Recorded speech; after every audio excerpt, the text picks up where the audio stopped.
What is up, guys? This is Dan Reviews, and I'm here with a figure review from the Walking Dead comic book series 5 Wave from McFarlane Toys. This is a 5-inch action figure review. Now, this is for the first one of the set that I wanted to review. I picked up 2 of them yesterday. I picked up the Negan, and I also got, well, this is the Prisoner Negan from the comic books, and I also picked up the Glenn. So the Glenn review will be coming up very soon. I'm not sure when, probably either later on today or tomorrow, most likely tomorrow. And this one is a Prisoner Negan. If you guys don't recognize this, this is from the comic book series Wave for only TV show viewers. So that's why you might be confused by this guy. But this is pretty cool. I'm going to show off the accessories first, and then we'll go over detail, articulation. One thing I will say, though, the articulation in this guy is very stiff. I really don't like how the articulation is. However, it's better than the color tops. So, yeah. First accessory right here is this poop bucket.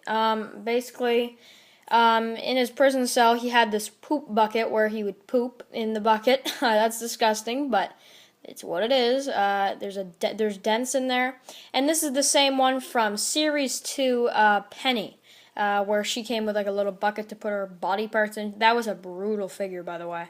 I never reviewed her, but yeah, there it is right there. Really cool detailing. I like the dents, and I like kind of. It looks pretty cool. You have the handle here, and it's actually, you can, do that and all that. So it's kind of realistic in that way. You can kind of roll it over on each side and everything. So that's pretty cool. Other thing is they also gave him Lucille, which this is the same one. If you guys have the other version, if you guys know, they released a Skybound exclusive Negan action figure that came with this Lucille. I never bought it, and I can't now because it's like absolutely expensive, and it sold out pretty quick. So there's still copies online, but it's expensive, man. It's like going for hundreds of dollars now. So I think like I saw the cheapest would be like $90, I think, and that's crazy for a figure. But I have to say, I'm not really happy with this Lucille. It looks cool, like the wood grain and everything, but then the barbed wires, it's not painted very well. If you guys can see that, it's just really not painted that well. I don't like the way it's painted at all. But you can get a decent look there, so that's cool. There's the Lucille, and I also don't really understand why they put the Lucille there, because it just doesn't make any sense. He never had the Lucille in the prison cell, and even when he got out, it broke right away. So I just don't understand that. And then also, this is the coolest thing ever for a line of figures. They all come with these zombie heads on, like sticks or spikes or whatever, right? And then it has this little piece of ground, and that comes out, right? And you can fit that right there, so that's pretty cool. And basically, this is from issue 144, where they, Alpha and the Whisperers actually killed 12, I believe, characters from Rick's group, and they had some big deaths. I won't spoil it because it's pretty major who dies, but it's pretty huge. So I don't remember the name of this guy. I think it's Eric, but I'm not sure. Or maybe Jack. I'm not really sure. So there it is right there. It looks pretty cool. I do like it. So it's got good detailing, it kind of, you can see the bandana and everything, and a little bit of facial hair, and it has the eyes and everything.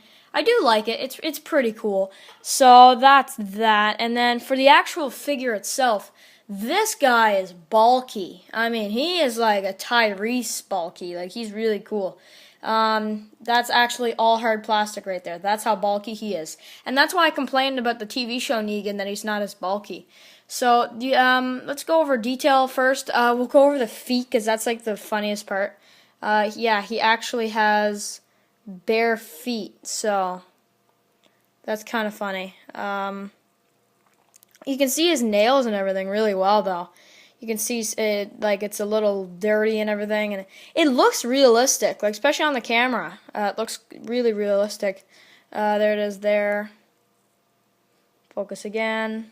Yeah, that's cool. It's all dirty and everything. They really put some good detailing in those feet. I really like it. The pants are pretty cool. It has like a mixture of like dirt mixed in with like the regular like grayish blue type. So that's cool. The belt has a lot of dirt on it, and we also have the big kind of prisoner shirt, which I like this shirt because it has like some dust in it, but like curved in almost, kind of like some brief dust kind of brushed all over the shirt, which I really like. So get a good look at that, man. Yeah, that's cool. You have lines and wrinkling, really, really realistic. I like that with McFarlane, how they have realistic like lines or whatever. You have a plain white shirt underneath, and people are gonna say, "Well, that can't be Negan. He has a big long hair and beard that looks like Jesus almost." Yeah, it does kind of look like Jesus, but that's not it. And another thing about this figure is that his head pops off really easily. It just fell right off there on the ground. But his head really falls really easily. So, okay, yeah.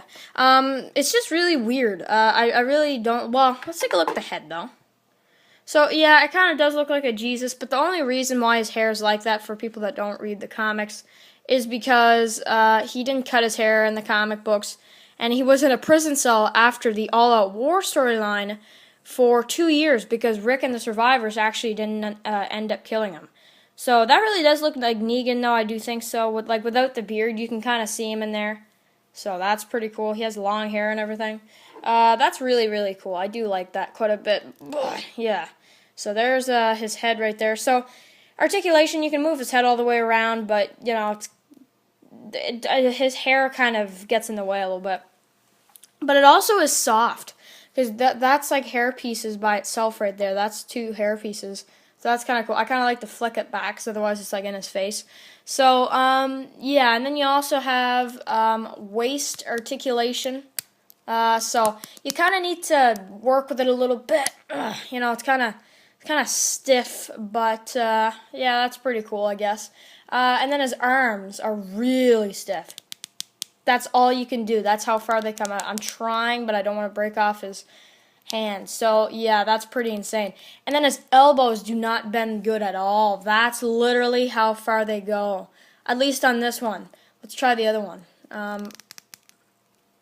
That one goes a little bit more, but just barely at all. So that's kind of a disappointment. And, but I have to say, though, overall it's pretty cool. You have a wrist right here.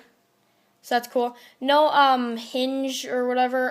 It's just kind of it's in a peg for some reason. I don't know why. It's almost like how the earlier figures were. Like the Andrea had that, I believe, the TV show Andrea from Series 4.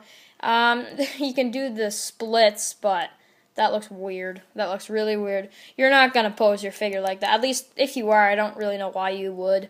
But it's cool to have the option. And yeah, look how stiff that is. You know. That's how far back his legs can go. Let's see, it can't go any, it can go in front, but that much, you know, that's about it. So, and then the ankles, you really have to, like, loosen them. It takes a while. You don't heat them up, because otherwise his legs will be too loose, and they might actually pop off. But, you know, because you just have to kind of work with it really carefully, though. You don't want it to pop off, because I've had that happen before on one of my feet or one of my legs of a figure, and it's pretty crazy. So yeah. Anyway, this is a cool figure. I do think it's probably one of the coolest ones from series, you know, the set or whatever. It's really cool. It's an iconic part from the comic books. Except the one problem I do have with this guy is that he should have... I don't understand why he came with Lucille. That does not make any sense. I guess it's for people that don't have the earlier release. Like me, like people are going to say, well, why are you complaining? You don't have a Lucille, like, 5-inch figure replica. And I'm like, well, I honestly would rather have a more realistic Lucille and also the paint job is kind of terrible. I don't know what the whole fuss was about the Skybound figure. Now that I'm seeing it, like the figure was good, but the Lucille, it looked better in person. So maybe it's just mine, but I've seen reviews on the Lucille from Skybound, and I'm starting to think that, wow, that actually is what the Skybound version was. So that's kind of terrible. Maybe it was slightly better. I'm not too sure. I don't have it myself. But he looks cool. Maybe go with somebody like Rick or something. Which I have a black and white Rick Grimes from the comic books. I'm gonna review him soon. So stay tuned for that. I have the comic Rick and Andrea, so that's cool. And he can go pretty good with some other characters that I do have from the comic books, especially Glenn. That's kind of intense. But he wasn't in this when he killed Glenn, so that's kind of pointless. But anyway, if you liked the video, please thumb it up below, and I'll see you guys for the next one. Peace, guys.